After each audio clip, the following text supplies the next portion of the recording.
పూరా లోకల్. హిందువులు ముస్లింల పెళ్లిల్ని అంగీకరిస్తారా? అమ్మ ఎవరు అంగీకరిస్తున్నారమ్మా? మీరు ఒక మాట చెప్పండి. అప్పుడెప్పుడో బాలానగర్ లో ఒక అమ్మాయి ఈ ముస్లిం అమ్మాయిని హిందూ అబ్బాయి ప్రేమించాడు, బాగుంది. వాళ్ళు పెళ్లి చేసుకున్నారని ఏం చేశారు? గాడిదలు తరిమి తరిమి కొట్టి నడి రోడ్డు మీద చంపేశారు. ఇది హిందూ సంస్కృతిలో పోనీ ఎవరు వచ్చినా మనం ఆదరిస్తాం. హిందూ సంస్కృతిలో ఎవరు వచ్చినా సరే నా వాళ్ళు అంటారు. కానీ పక్కోడు కూడా అది ఉండాలి కదా, అది ఉండదు కదా. వాడు హిందూ అయితే చంపేస్తాను అనే స్థితిలో ఒక దౌర్జన్యపు మత దీంట్లో ఉన్నారు కదా. అప్పుడు ఎలా మనం అనుకుంటామమ్మా? ఇది అనుకోవడానికే ఆలోచనకే అంతు చిక్కినటువంటి పరిస్థితి అమ్మా. ఇదేమి మనం అనగానే అయ్యేటువంటి పనులు కావు.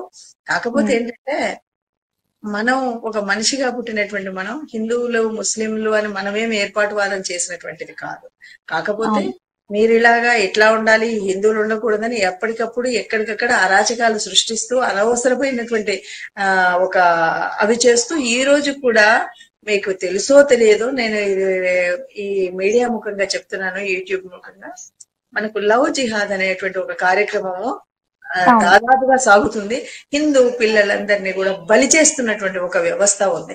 కాబట్టి మీరు దీన్ని అలౌ చేస్తారంటే వాళ్ళు అమ్మాయిల్ని చక్కగా తీసుకువెళ్లి నిండు నూరేళ్లు బతకాల్సిన పిల్లలకు బ్రెయిన్ వాష్ చేసి ఇక్కడ నుండి తీసుకువెళ్లి మతం మారుస్తున్నటువంటిది. కావాలంటే టెర్రరిస్ట్ లో కూడా కలుపుతున్నట్లుగా మనకి తెలుస్తున్నాయి కొన్ని విషయాలు. సాధనం కాదు ఇది, మతం మార్చేటువంటి సాధనం కాదు వాలంటీర్స్ ని. అయినా మన పిల్లలకి బ్రెయిన్ వాష్ చేస్తుంటే పిచ్చి పిల్లలు తెలిసి తెలియని వయసులో వాళ్ళు అక్కడ మారిపోతూ ఉన్నారు, పెళ్లిళ్ళు చేసుకుంటున్నారు. ఇదే దీంట్లో ఉంటే ఒక్కరిని కనడానికి ఇష్టపడినటువంటి ఈనాటి నా యువత అక్కడికి వెళ్లి 10 మందిని కంటున్నారు. కనకపోతే ఇంకెక్కడికో పంపించే పరిస్థితి ఉంది. కాబట్టి ఇవన్నీ అయ్యేవి సాధ్యమయ్యేవి కాదు తల్లి. ఇవేవి కూడా ఎంతవరకైనా సరే కన్న తల్లిదండ్రులు వాళ్ళు ఆలోచించి యోజన చేయగలిగేటువంటి చేస్తారు అనే నమ్మకంతో పెరిగిన బిడ్డలే ఈ బిడ్డలుగా ఉండాలి.